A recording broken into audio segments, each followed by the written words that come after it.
Hey, what's up everybody, and welcome back to another episode of News Dose, where we give you all of the latest gaming news. And we may have just gotten a big leak that reveals several high-profile games coming soon, including a possible sequel to an Xbox One cult classic exclusive title.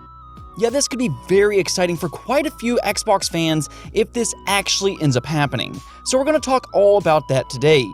Also, the Xbox Series S was back in the news yet again, as we may have figured out how much capacity that solid-state drive has, and it's looking a little limited over there, so stick around for that as well. As always though, let's go over some of the quick news first, starting off with Crash Bandicoot 4. So Crash 4 just released last month on October 2nd, and overall it was praised a lot by fans and critics alike. It really is a great game, and I can't stress that enough. I believe it's not only one of the best games this year, but one of the best 3D platformers that I've played in a very long time. It really is that good, but since it released, there has been multiple signs that Crash 4 may not be selling nearly as well as what some of us hope for. Obviously, the Crash Insane trilogy was a huge success and encouraged Activision to greenlight a sequel, but so far, Crash 4 doesn't look like it's going to have the same amount of success as the Insane trilogy. And really, I think that there are two things happening here. One, I think with next-generation consoles right around the corner, some people are holding off on game purchases, so that could affect how much a game sells. The other though, and this is the big one, is the cost of Crash 4. The Insane trilogy launched with a $40 price tag, whereas Crash 4 is $60. That did rub some people the wrong way, and no matter how good it is, some people don't want to pay that $60. Well, I got good news. After only 1 month, Crash Bandicoot 4 is on sale for 25% off on the PlayStation Store. This deal will be available until November 11th, and you can pick it up right now for $45. That's a pretty good deal for a game that's only 1 month old, and again, Crash 4 is a great game. I'm really happy that we finally got a Crash sequel similar to the original trilogy, and hopefully, it can be successful enough for Activision to where they don't forget about this franchise once again. That really would be a shame, as this is such a great overall franchise. If Activision's learned anything though, maybe when Spyro 4 releases, they might want to rethink how they price these games. Now speaking of old 3D mascots, Ty the Tasmanian Tiger made a return to consoles this year. Yeah, I bet you haven't heard about that franchise in a while, as the original released back in 2002. A lot of fans really have fond memories of these games though, and they did remaster the first game for the PC a few years ago. Well, they weren't finished there, as they put out a Kickstarter to bring it over to consoles, and if you didn't know that, it is available on the Switch, PlayStation 4, and the Xbox One. I believe it just released on the Xbox One a few weeks ago, so if you like these old 3D platformers, this might be right up your alley. That's the thing though, because it appears that Chrome Studios is preparing to do the same for Ty 2. They did reveal today that they are looking into the code of Ty 2 and how to bring it over to consoles as well. And something else is that it almost seems like they're hinting at making a brand new Ty game on top of that. Now that's just speculation for the time being, but they did say earlier this year that they would like to make a 5th Ty. They did say that they would like to make it a 3D platformer, but last we heard on this is that they need more resources. They are a small team and they want to do it justice. But really, if you like these games and you support it enough, there's a very real possibility of getting a brand new Ty 5.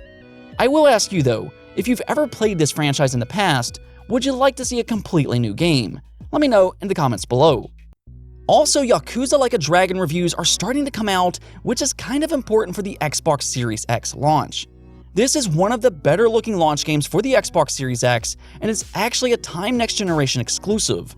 Now, it is still in the PlayStation 4, but that was a little surprising, as Yakuza typically is known to be a PlayStation franchise. However, I will say this, Xbox fans, do not sleep on this one. Now, if you've been following this channel for a while, you probably know I do like the Yakuza franchise, and there is a reason this is my most anticipated Xbox Series X launch game. The Yakuza franchise is honestly phenomenal. They're kind of goofy in terms of their gameplay, but they're masters at telling stories, and Yakuza Like a Dragon is once again continuing that trend. It currently has an 84 overall score on Metacritic, which is right in line with some of the other installments in the franchise. It looks like critics are overall liking the story and cast of characters, which again are strong points in this franchise. But it's good to hear as this is a fresh take on Yakuza. It is a new cast of characters and is really a new starting point for the long-running series. And with that in mind, you can jump right into this game without playing past titles. With that said, I would strongly recommend going back to play those games because, well, they're simply amazing. And 0, 1, and 2 are all on Xbox Game Pass, so if you have that, these are must-play games for fans of good stories. Critics also seem to like the new combat, which is turn-based this time. I know that's the biggest concern from fans, but apparently it's a lot of fun, though a little grindy at times. Now there is one interesting comparison with current generation platforms that I want to go over real quick, and that's those load times. Of course the Series X is going to look the best, but check this out. The Xbox Series X loads in just 6 seconds from the main title screen, which is insanely fast.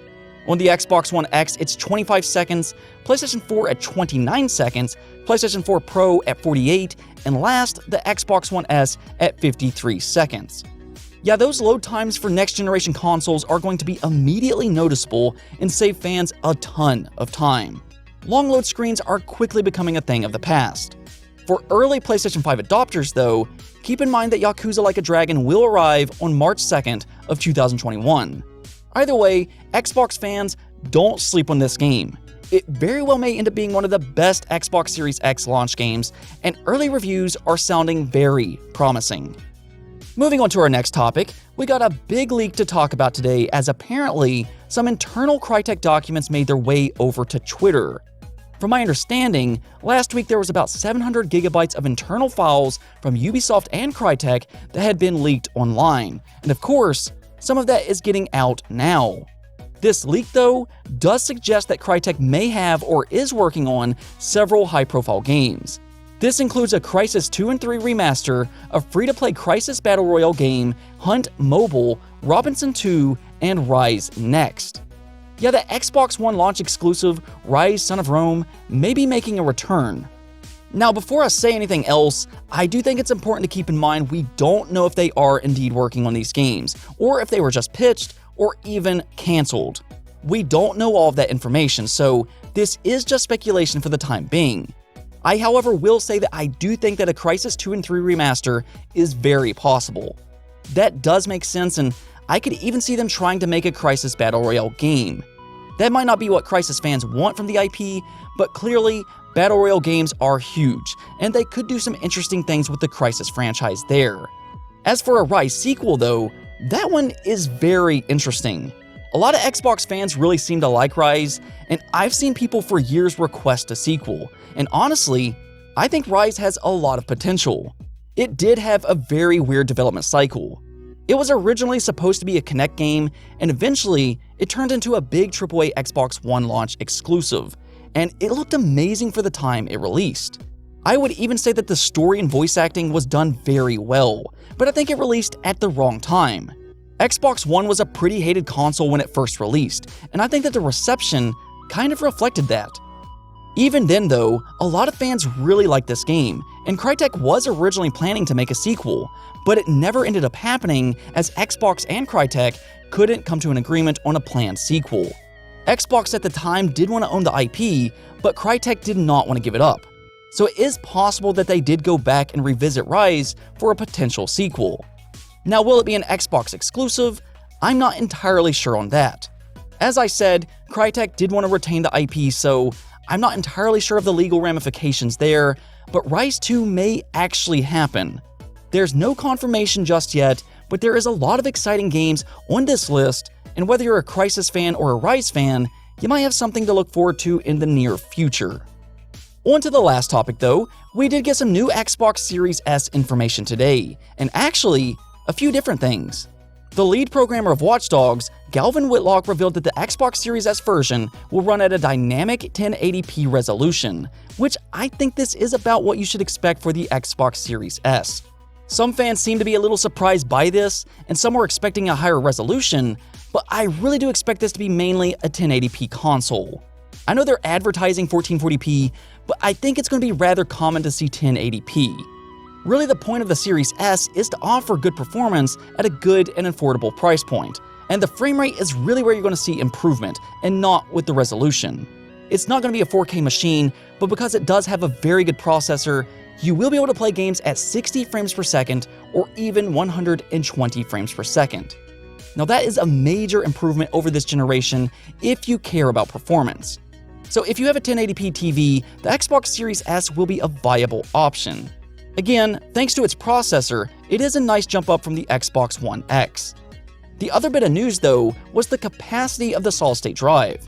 Now obviously the Xbox Series S did have to make some sacrifices in order to get that $300 price tag, and one of those was the capacity of the solid-state drive. Now it's being advertised as a 500GB solid-state drive, which is true, but as many fans are learning, some of that space does get taken up by reserved files, the operating system, and features like Quick Resume.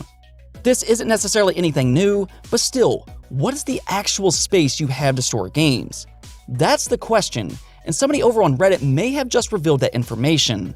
Somehow this user was lucky enough to supposedly get the Xbox Series S a week ahead of time, and says that there is 364GB available for games and apps. Now this is just a rumor, so take this with a grain of salt. But yeah, that's not exactly a lot of space for games, especially considering how much games like Call of Duty takes up. In fact, they just revealed today that Call of Duty Cold War will take up 136GB. At first, people were kind of freaking out because the box was saying 285GB minimum, which is just absolutely crazy, but it looks like the preload is in fact 136GB on the Xbox Series X and S. I'm a little surprised by that because the Xbox Series S won't have the 4K pack, but as of right now, that's what it looks like. Now with that said, I don't really view the small solid-state drive as a major negative for the Xbox Series S. Again, this was a sacrifice that they made in order to get the price to $300, and that is a very good price for what you're getting. Now, you'll probably have to uninstall your games or transfer them to an external hard drive quite often, but if you don't want to do something like that, or if you want more power, then the Xbox Series X would be a better option. Let me know though, what do you think about the Series S being a 1080p machine, and what about the solid-state drive? Is it too small for you, or does it bother you? Let me know in the comments below. Anyways though, that's it for this episode, but if you liked the video, don't forget to hit the bell notification and subscribe button for more content just like this. Also, if you'd like to support the channel through Patreon, thank you for making this content possible. Peace out.